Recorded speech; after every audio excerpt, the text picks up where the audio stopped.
राष्ट्रवादी काँग्रेसला जागा सुटली हीच मोठी खंत। माजी मंत्र्यांचा मुलगा असल्यामुळे त्यांना या वॉर्डमध्ये उमेदवारी दिली गेली। भाजपचे बंडखोर अपक्ष उमेदवार जितेंद्र मराठे यांनी हा आरोप केले। याबाबत भाजपचे बंडखोर अपक्ष उमेदवार जितेंद्र मराठे यांच्यासोबत बातचीत केली आमचे प्रतिनिधी जुगल पाटील यांनी।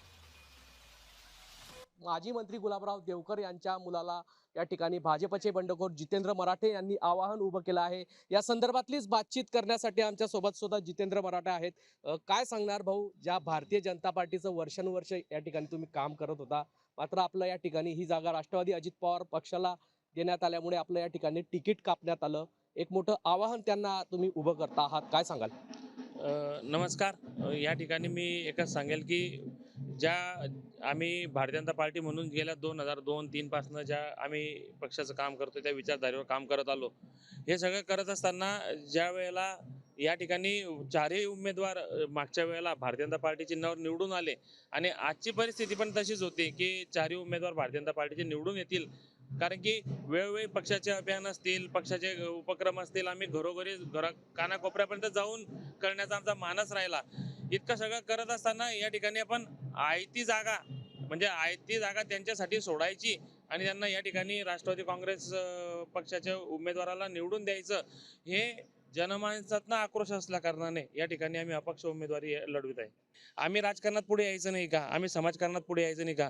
आम्ही राजकारण 20% करतो, समाजकारण 80% करतो। इतकं सारं असताना सुद्धा आपण या ठिकाणी जर राष्ट्रवादी काँग्रेस पक्षाच्या उमेदवाराला फक्त घराणेशाही जिवंत, वारसा जिवंत ठेवण्यासाठी जर आमच्या सारख्यांचा बळी घेत असाल, तर याच्यासाठी जनता जनार्दन त्यांना नक्की एक योग्य धडा त्या दिवशी शिकवेल। अन्याय तर म्हणजे मी आज सांगू शकत नाही, कारण की माझ्या पार्टीला हा निर्णय का घ्यावा लागला, कुठल्या मनस्थितीत घ्यावा लागला, हे मला अजून कळालेलं नाही।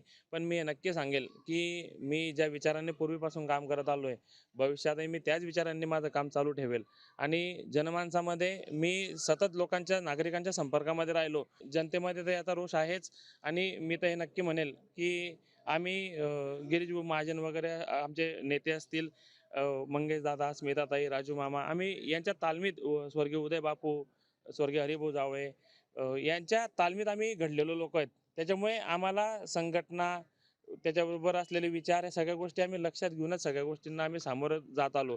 पण आज ही वेळ माझ्या पक्षाला का आली हे मला कळालं नाही। आव्हान माझ्यासाठी खूप मोठं आहे, पण जनता जनार्दन माझ्यासोबत आहे। धनशक्तीच्या विरुद्ध जनशक्ती असाच एक कौल या ठिकाणी निर्माण होतोय। आपल्याकडनं गेले पण त्यांना पुन्हा आपल्याकडे घेतलं, पुन्हा दुसरीकडे गेले। इतकं सगळं घडलं असताना त्यांच्यावर इतकी कठोर कारवाई नाही आणि माझ्यासारख्या जनसामान्य, म्हणजे मी भाजीपाला विक्रेत्याचा मुलगा आहे म्हणून माझ्यावर ही कारवाई, तर असं जर असेल म्हणजे भारतीय जनता पार्टीत ते घडत नाही। एक कुठेतरी एखाद्या आमच्या पार्टीवर एखाद्या काहीतरी बंधन असेल, काही प्रेशर असेल म्हणून त्यांना हा निर्णय घ्यावा लागला असेल। जनता जनार्दन सोबत असल्या कारणाने माझा विजय नक्की होईल असा विश्वास या ठिकाणी भाजपचे जे बंडखोर आहे जितेंद्र मराठे त्यांनी व्यक्त केला आहे। जुगल पाटील, जय महाराष्ट्र न्यूज, जळगाव।